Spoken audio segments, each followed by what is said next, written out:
Hello, I'm Gianna Malillo. Today, the American Journal of Managed Care is pleased to welcome Tracey Brown, Chief Executive Officer of the American Diabetes Association. Hi, Tracey. Thank you so much for joining us today. Hi, thank you for having me. Can you start off by introducing yourself and tell us a little bit about your work? Yes, I'm Tracey Brown. I am the CEO of the American Diabetes Association. And, our mission revolves around, preventing and curing diabetes and helping all those who are living with diabetes thrive while living with the disease. Early data have shown that of the individuals hospitalized in New York City for COVID-19, diabetes was among the most commonly reported comorbidities. Of the patients who passed away, those with diabetes were more likely to have received invasive mechanical ventilation or care in the ICU compared with those who did not have diabetes. What would you say is the most important step the government and individuals can take to keep those with diabetes healthy during this pandemic? Yeah, I mean, those numbers that you review are quite troubling. And I think that there are a number of things that we all can do. First and foremost, those that are living with diabetes, doing everything in their power to manage their diabetes, which means managing their blood sugar level, managing what they eat, their exercise, their sleep, their stress level, which during these times is a thing in and of itself. And then secondarily, the best thing that we can do against COVID-19 as someone living with diabetes is avoid and prevent getting infected with COVID-19. And I mean, that sounds simplistic, but we really do need to follow all of the guidelines. If you are able to stay home, stay home. Make sure that you are washing your hands. Make sure that you are staying away from touching your face and your eyes and all of those things. Social distancing. Those are all of the things that we actually need to make sure that we are doing just to avoid contracting the disease. And would you say there's a particular step the government should be taking at this point other than enforcing social distancing? So, as I think about this COVID-19 pandemic and the impact that it is having on all Americans and the troubling data that you talked about as it relates to people living with diabetes and the outcomes, including death with people living with diabetes, there are just a couple of things that we have been really advocating and using our voice for. One in which we know the number of people who have lost their jobs or furloughed during this pandemic. One of the things that we would like to have happen, and we're going to continue to push for, is continuity of coverage. There's all kinds of data out there that says, obviously, when people lose their job, the majority of them also lose their health insurance. When you lose your health insurance, there are all kinds of studies that people without health insurance have poorer health outcomes. The last thing that you want to do for people living with diabetes or any underlying condition is not get the medical care and attention that you need to manage your chronic disease. So that's one thing.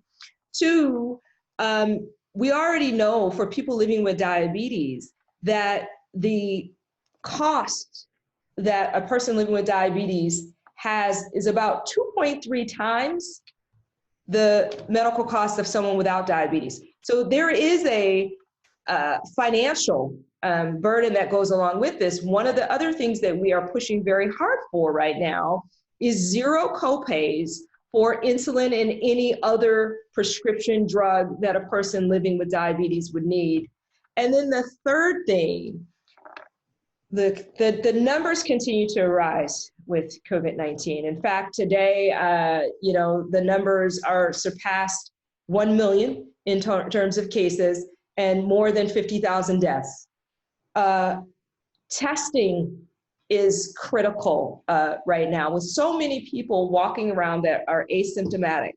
Mm-hmm. One of the things that we need to make sure that we are doing is enough testing, and not just enough, but in the communities and the places where that testing needs to happen. So now more than ever, we need to make sure that the tests that we have are getting into the communities where the people are impacted the most. So those would be just 3 things that I would outline.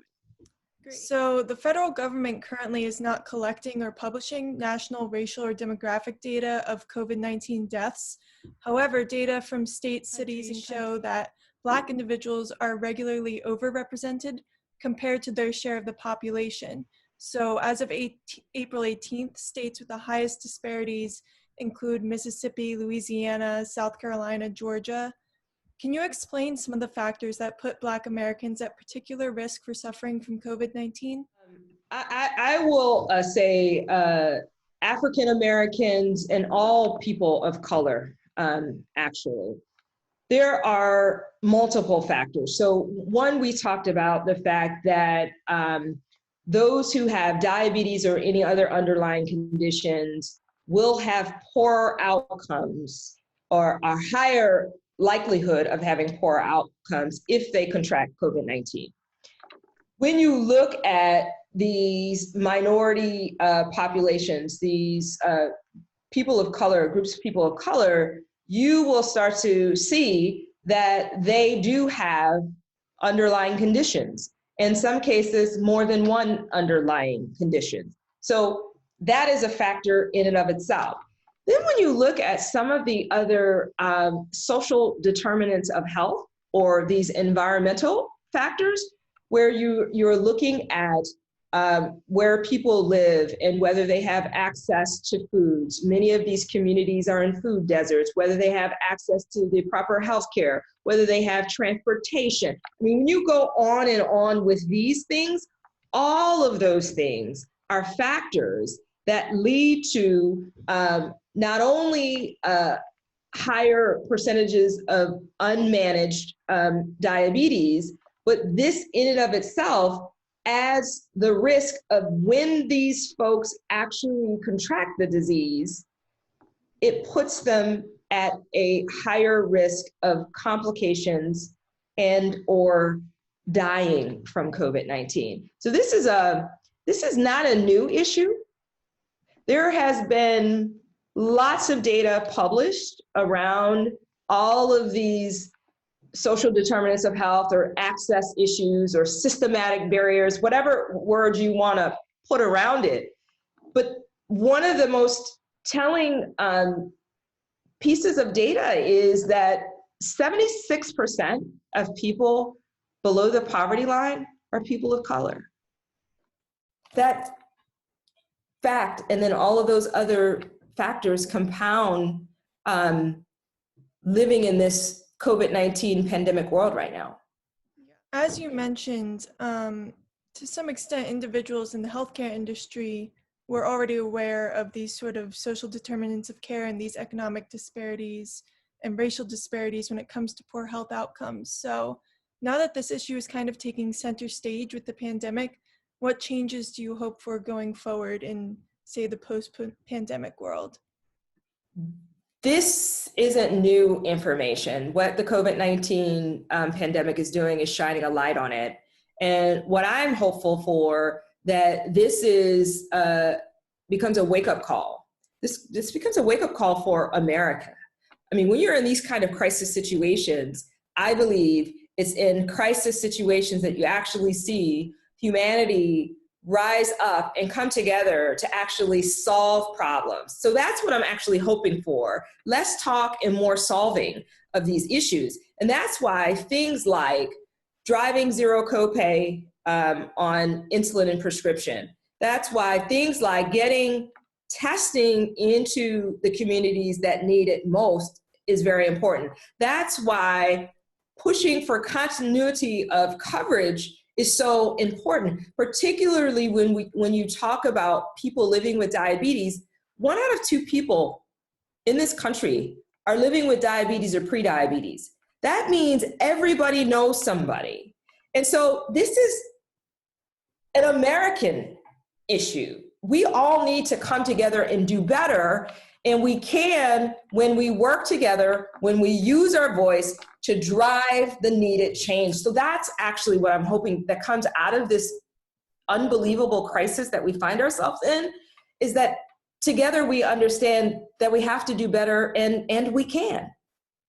Some of the states in the southern part of the United States are really bearing the brunt of this when it comes to disparities.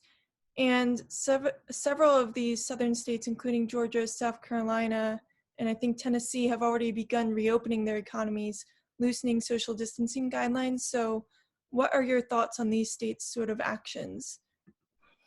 Again, this is a very complicated issue, and I tend to listen to the authorities on this. Dr. Tony Fauci, the CDC, and looking at the data. And so here's what we know.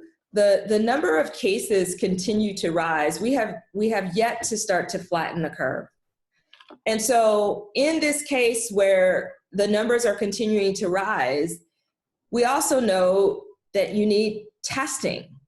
So we need a lot more testing to be happening on a daily basis so that people can understand who actually has COVID-19 and who doesn't. I mean, we know, again, the number of people walking around who are asymptomatic and not showing the signs. So as the numbers continue to rise, we have to test. And then the third area, which we know takes a long time, is the vaccinations. So as states are grappling with beginning to open up, which listen, from an economy standpoint, I get it.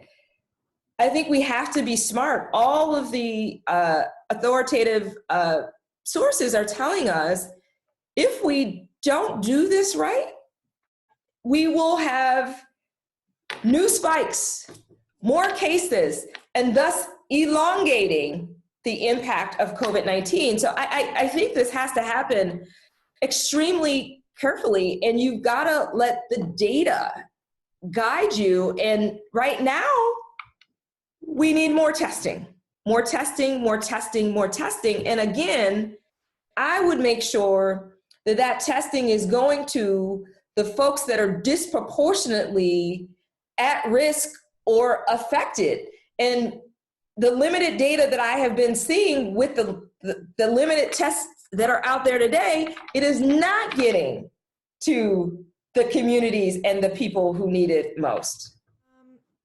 Implicit bias has permeated the healthcare industry. I know in one study in 2018 found that African American patients are often undertreated for pain compared to white patients.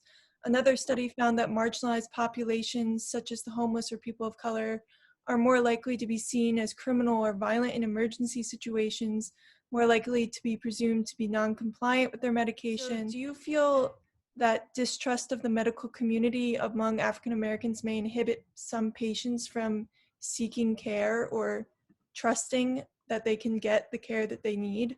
So many layers to that question. This unconscious bias and implicit bias has existed forever, right? And it is a very real thing across every industry, not just the healthcare industry.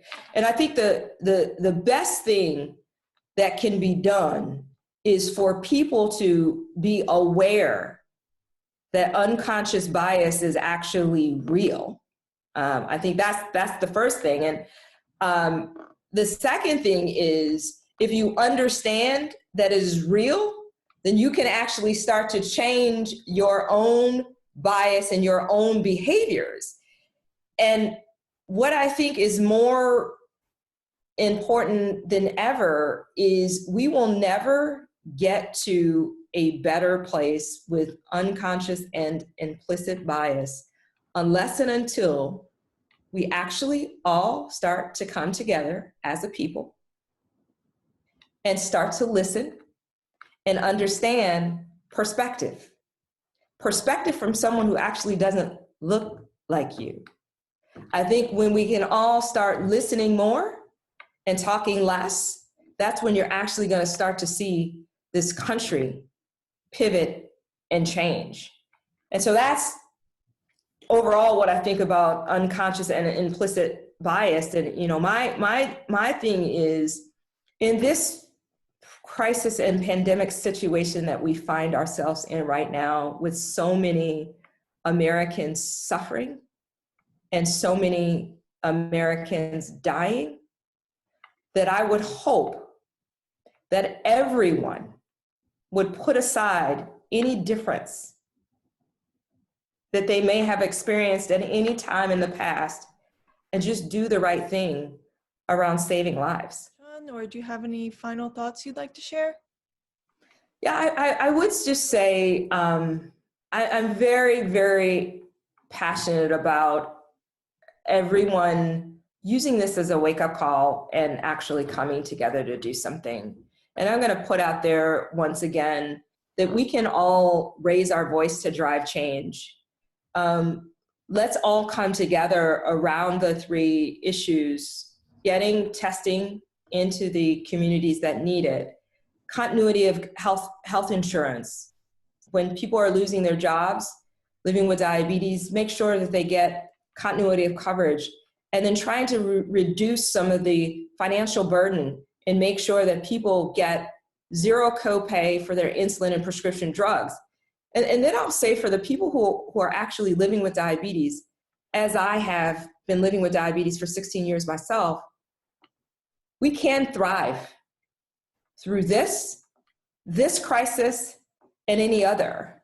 And there are a set of resources. If you go to diabetes.org, there's a set of resources there. We have a COVID-19 hub, especially for people living with diabetes, to understand what resources are out there, what help is out there. If you need insulin, I implore people, do not ration insulin, do not skip your doses. Go to insulinhelp.org, another site that we set up with all of the patient assistant programs for people to get that insulin. And then the final thing that I want to do is just encourage all of us who are living with diabetes. Control what we can control. Don't give up. Keep fighting. Keep living. Keep thriving. Thank you so much, Tracey. It's really been a pleasure. Thanks for taking the time. Thank you for having me.